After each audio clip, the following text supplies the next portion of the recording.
Hello అండి, నమస్తే. Welcome to star and home. ఇవాళ మన వీడియోలో ఒక సరికొత్త రెసిపీతో అయితే మేము ముందుకు వచ్చా అండి. మామూలుగా కారం చుట్టలు అంటే మురుకులు అయితే మనం నార్మల్ గా శనగపప్పు లేదా పుట్నాల పప్పుతో అయితే చేస్తూ ఉంటాం కదండి. అలా ఏమీ కానట్లుగా పెసరపప్పు, అలానే హెల్దీగా పెసరపప్పుతో అలానే సగ్గుబియ్యంతో మనం మురుకులు ఎలా ప్రిపేర్ చేసుకోవాలైతే ఈ వీడియోలో అయితే చూసేద్దామండి. మనం పక్కా కొలతలతో ఎంత పెసరపప్పుకి ఎంత బియ్య పిండి వాడాలి, లేదా ఎంత సగ్గు బియ్యానికి ఎంత పిండి, ఎలా క్వాంటిటీ ఎలా వాడాలనేది అయితే వీడియోని అయితే ఇక్కడ స్కిప్ చేయకండి, కొలతలతో అయితే చూపిస్తాను. ముందుగా మన వీడియోని ఫస్ట్ టైం చూసే వాళ్ళైతే వీడియోకి అయితే ఒక లైక్ అయితే ఇవ్వండి ఫ్రెండ్స్. చాలా అంటే చాలా రుచిగా, చాలా కరకరలాడుతూ నోట్లో అలా వేసుకుంటే ఎలా కరిగిపోయేలాగా మనం మురుకులు ఎలా ప్రిపేర్ చేసుకోవాలో వీడియోలో అయితే చూసేద్దామండి. కారం చుట్టలు మురుకులు అంటే మామూలుగా గ్యాస్ట్రిక్ ప్రాబ్లం ఉన్న వాళ్ళైతే చాలా మటుకైతే తినడానికి వెనక ముందు అయితే ఆలోచిస్తూ ఉంటారండి. అలాంటి వాళ్ళు కూడా ఇలా హెల్దీగా పెసరపప్పు అలానే మామూలుగా సగ్గు బియ్యంతో చేసుకున్నట్లయితే పిల్లలైనా సరే, పెద్దవాళ్ళైనా సరే, ఎవరైనా సరే చాలా ఇష్టంగా తినొచ్చండి. ఎవరైనా సరే ఈజీగా చేసుకోగలిగేలా, చాలా అంటే చాలా రుచిగా ఉండేలా ఇప్పుడు ఈ వీడియోలో అయితే చూపిస్తానండి. ముందుగా మన వీడియోకి అయితే ఒక లైక్ అయితే ఇవ్వండి ఫ్రెండ్స్. అందరూ వీడియోని చూస్తున్నారు కానీ ఎవరు కూడా లైక్ చేయడం లేదు. ఇక్కడ మనం ముందుగా ఒక మిక్సీ జార్ అయితే తీసుకోవాలి. అందులోకి 1 కప్పు దాకా సగ్గు బియ్యాన్ని అయితే వేసుకోవాలండి. అలానే 1 కప్పు దాకా పెసరపప్పును అయితే వేసుకోవాలి. పెసరపప్పు వేయడం వల్ల చాలా అంటే చాలా క్రిస్పీగా ఉంటాయండి. అలానే చాలా స్మూత్ గా తినేటప్పుడు కరకరలా గట్టిగా ఉండనట్లుగా చాలా స్మూత్ గా అయితే ఉంటాయండి. ఇలా ఒక కప్పు సగ్గుబియ్యం, 1 కప్పు పెసరపప్పు తీసుకొని మిక్సీ జార్లో మెత్తగా పౌడర్, వీలైనంత మెత్తగా అయితే పౌడర్ లాగా అయితే చేసుకోవాలండి. ఇలా మెత్తగా మిక్సీ వేసుకున్న ఈ పౌడర్ని అయితే మనమైతే నీట్ గా అయితే జల్లించుకోవాలండి. ఇంకా మామూలుగా అయితే వీడియోలో అయితే కొద్దిగా డిస్టర్బెన్స్ అయితే ఉందండి. ఎందుకంటే పిల్లలు హాలిడేస్ కదండి. ఎంత పిల్లలు పడుకున్నప్పుడు ఇద్దామనుకున్నా కూడా ఒకరు పడుకుంటారండి, ఇంకొకరు అయితే అస్సలు పడుకోరు. ఇంకా ఎవరిదో ఒక డిస్టర్బెన్స్ అయితే ఉంటుందని చెప్పేసి వీడియోలో అయితే ఆఫ్ చేయలేం కదండి. అలానే వీడియోస్ ఆఫ్ చేసామనుకోండి మనకైతే మొత్తం రేటింగ్ పాయింట్స్ అయితే తగ్గిపోతాయండి. అయినా చెప్పేసి పిల్లలకి నచ్చజెప్పు అయితే పిల్లలకి సౌండ్ టీవీ పెట్టి సౌండ్ తగ్గించి అయితే వాయిస్ ఓవర్ అయితే ఇచ్చుకోవాలండి. చాలా అంటే చాలా కష్టాలు ఉంటాయిలేండి.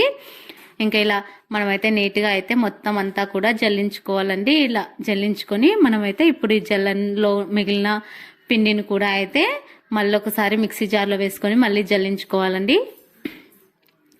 ముందుగా వీడియో స్టార్టింగ్ లో అయితే చెప్పాను కదండి, ఎంత సగ్గు బియ్యానికి ఎంత పెసరపప్పుకి ఎంత క్వాంటిటీ బియ్యం పిండి తీసుకోవాలి వీడియోలో అయితే చెప్తానన్నాను కదండి. ఇప్పుడైతే చెప్తా ఉన్నాను చూడండి. 1 కప్పు సగ్గు బియ్యానికి వచ్చేసి 3 కప్పుల వరిపిండిని అయితే తీసుకోవాలండి. అలానే ఇంకొక కప్పు పెసరపప్పుకి వచ్చేసి మళ్ళీ ఒక 3 కప్పుల వరిపిండిని అయితే తీసుకోవాలండి.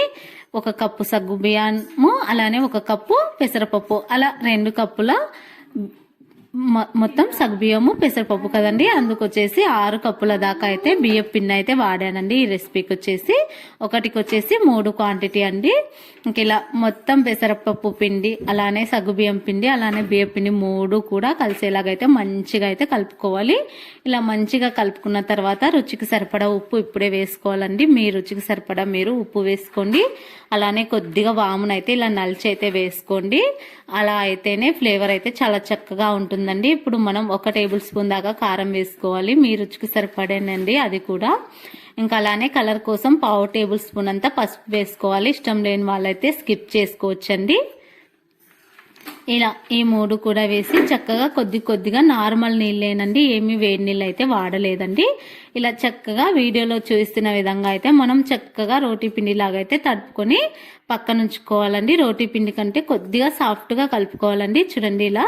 ఇంకా ఇలా కలుపుకొని అయితే మనం ఇప్పుడు పక్కన ఉంచుకోవాలండి. ఇంకా మళ్ళీ ఒక పక్క అయితే స్టవ్ ఆన్ చేసి డీప్ ఫ్రైకి అయితే ఆయిల్ పెట్టేసుకోవాలి. అలానే జంతికల గొట్టం అయితే ఉంటుంది కదండి, దాన్ని నీట్గా అయితే వాష్ చేసుకోవాలి. ఇది మా పాతకాలం నాటి జంతికల గొట్టం అండి. ప్రజెంట్ అయితే ఇంకా నా దగ్గర కొత్తది అయితే లేదు, అందుకని చెప్పేసి మా అత్తయ్య వాళ్ళైతే చేయించుకున్నారండి దీన్ని. ఇలా జంతికల గొట్టానికి అయితే ఆయిల్ మొత్తం అప్లై చేసుకోవాలి. ఇలా ఆయిల్ మొత్తం అప్లై చేసిన తర్వాత కొద్దిగా పిండిని అయితే జంతికల గొట్టంలో అయితే సర్దేయాలండి. చూడండి వీడియోలో చూస్తున్న విధంగా ఇలా పొడవుగా చేసి పెట్టినట్టయితే మనకు చాలా ఈజీగా అయితే జంతికల గొట్టంలో అయితే పెట్టేసుకోవచ్చండి. ఇలా చేయడం మనకు చాలా సింపుల్ అండి. ఇలా చేసేసి పైన మూతను పెట్టేసి ఇప్పుడు మనకు డీప్ ఫ్రైకి ఆయిల్ సరిపడా కాగిందో లేదో ఒక చిన్న ఉంటనైతే వేసి అయితే చెక్ చేసుకోవాలండి. ఇలా మనకు చక్కగా అయితే ఆయిల్ డీప్ ఫ్రైకి సరిపడా కాగినట్లయితే మనం వేసిన జంతిక చాలా బాగా మంచిగా అయితే డీప్ ఫ్రై అవుతుందండి. ఇలా చూసిన తర్వాత మనం ఇప్పుడు డైరెక్ట్గా అయితే వీడియోలో చూస్తున్న విధంగా డైరెక్ట్ ఆయిల్లోనే జంతికనైతే ఒత్తొచ్చండి. లేదనుకుంటే మాకు ఇలా కష్టము, చేతికి వేడి అనేది తలుగుతూ ఉంటుంది అని అనుకునే వాళ్ళైతే నేను చాలా వీడియోల్లో, పాత వీడియోల్లో అయితే ఇలా జంతికలు అయితే మురుకులు అయితే చాలా వరకు అయితే చేశానండి. వాటిలో మంచి మంచి టిప్స్తో అయితే చెప్పానండి. ఇంట్రెస్ట్ ఉన్న వాళ్ళైతే చెక్ చేసుకోండి. లేదు అంటే లింక్ షేర్ చేయమంటే కూడా లింక్ షేర్ చేస్తానండి. ఇక్కడ నేను బొక్కల గరిటె ఉంటుంది కదండి, చిల్లుల గట్ట, ఆ గరిటెకు కొద్దిగా ఆయిల్ వేసి ఇంకా ఆ గరిటె పైన వేసేసి ఇలా ఆయిల్లో డీప్ ఫ్రై అయిన మామూలుగా వేడిగా ఉన్న ఆయిల్లో వేసినట్లయితే మనకు చాలా చక్కగా అయితే ఎటువంటి వేడి కూడా తాకనట్లుగా అయితే చేతికి చాలా చక్కగా అయితే వేగిపోతుందండి. ఇలా డైరెక్ట్ గా చేయాలనుకున్న వాళ్ళకు మంచి ఎక్స్పీరియన్స్ ఉంటేనేనండి. కొత్తగా పెళ్లి అయిన వాళ్ళు లేదంటే పిల్లలు ఇలా మామూలుగా చిల్లుల గరిటె కొద్దిగా ఆయిల్ అప్లై చేసి ఆ ఆయిల్ అప్లై చేసిన గరిటె మీద అయితే ఈ జంతికను వేసేసి డైరెక్ట్ గా అయితే ఆయిల్లో వేసేయడమేనండి. మంచి ఎక్స్పీరియన్స్ ఉన్న వాళ్ళైతే నాలాగైతే ఇలా డైరెక్ట్ గా ఆయిల్లో అయితే వేసేసినట్లయితే చాలా చక్కగా అయితే ఇదే ప్రాసెస్ చాలా త్వరగా అండి.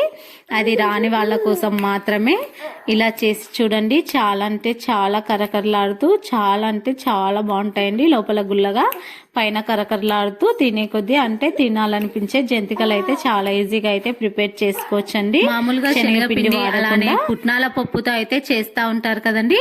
అలాంటి ప్రాబ్లమ్స్ ఏమీ లేకుండా కూడా చాలా హెల్దీగా అయితే పెసరపప్పు అలానే సగ్గుబియ్యంతో ఇలా చాలా ఈజీగా కరకరలాడుతూ చాలా సింపుల్ గా 10 minutes లో అయిపోయేలాగా చాలా ఈజీగా అయితే ప్రాసెస్ లో అయితే చెప్పానండి. మరి ఎప్పుడు ఒకేలాగా కాకుండా ఇలా మనకు పిల్లలకి ఎలాగో హాలిడేస్ అయితే ఉన్నాయి కదండి, ఇలా శనగపప్పు అలానే పుట్నాల పప్పు ఏమీ లేకుండా కూడా ఇలా పెసరపప్పు అలానే సగ్గుబియ్యంతో హెల్దీగా అయితే చేసి పెట్టడానికి అయితే ట్రై చేయండి. ఇలా ట్రై చేసి కూడా మీకు ఎలా వచ్చిందో కూడా నాకు కామెంట్స్ లో తెలియచేయండి. పక్కాగా అయితే ట్రై చేయాల్సిన రెసిపీ అండి. చాలా అంటే చాలా బాగుంటాయండి. ఈ సన్న కారపూస మనకు చాలా అంటే చాలా ఇష్టంగా కూడా తింటారండి పిల్లలైతే. చాలా క్రిస్పీగా లోపల గుల్లగా చాలా అంటే చాలా రుచిగా ఉంటాయండి. పప్పు సాంబార్లోకి అలానే సైడ్ డిష్ గా అయితే చాలా రుచిగా ఉంటాయండి. లేదు అనుకుంటే సాయంత్రం పూట పిల్లలకు కొన్ని పల్లీలు వేయించి అలానే ఆ పల్లీలలో ఈ సన్న కారపూస వేసి ఒక బౌల్లో వేసి ఇచ్చినా సరే చాలా ఇష్టంగా తింటారండి. చాలా కరకరలాడుతూ వచ్చాయండి. చూడండి ఎంత కరకరలాడుతూ ఎంత క్రిస్పీ. మరి పుట్నాల పప్పు శనగపప్పు లేకుండా ఈ తయారు చేసిన కారపూస వడియాలు మీకు నచ్చినట్లయితే లైక్ చేయడం మర్చిపోకండి. Thanks for watching.